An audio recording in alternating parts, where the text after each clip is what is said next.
اور اس پر عمل تبھی ہوگا جب ہم دین اسلام کو سیکھیں گے۔ اب اس کے لیے آج میں اپنے بچوں کو یہ کام دینا چاہتا ہوں کہ سب سے پہلے تو وہ اپنی صفائی ستھرائی کا خیال رکھیں۔ سب سے پہلے وہ اپنی صفائی ستھرائی کا خیال رکھیں گے، اچھے بن کر گھومیں گے، اور اپنا چہرہ وغیرہ صاف رکھیں گے، اپنے کپڑے وغیرہ کا خیال رکھیں گے۔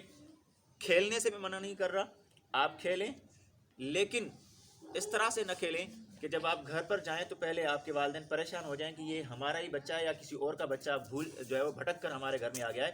اتنے گندے اور میلے ہو کر نہ جائیں، ٹھیک ہے؟ آپ کھیلیں بے شک، لیکن اس طرح سے کھیلیں کہ آپ میلے نہ ہوں، گندے نہ ہوں، کیونکہ صفائی نصف ایمان ہے، تو آپ لوگوں نے سب سے پہلے صفائی کا خیال رکھنا ہے۔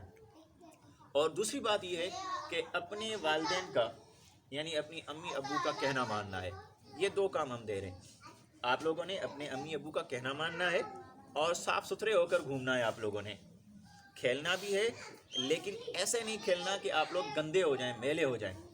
آپ دیکھیں گے کہ جو بچہ پورا ہفتہ اچھا بن کے گھومے گا، صاف ستھرا بن کے گھومے گا، اور ان کے والدین کی طرف سے بھی ہم پوچھیں گے، یعنی ہر بچے کے ماں باپ سے ہم پوچھیں گے، امی ابو سے، کہ کس کے بچے نے ان کی بات زیادہ مانی ہے، کہنا زیادہ مانا ہے، پھر انشاءاللہ اس کو ہم انعام بھی دیں گے، ٹھیک ہے؟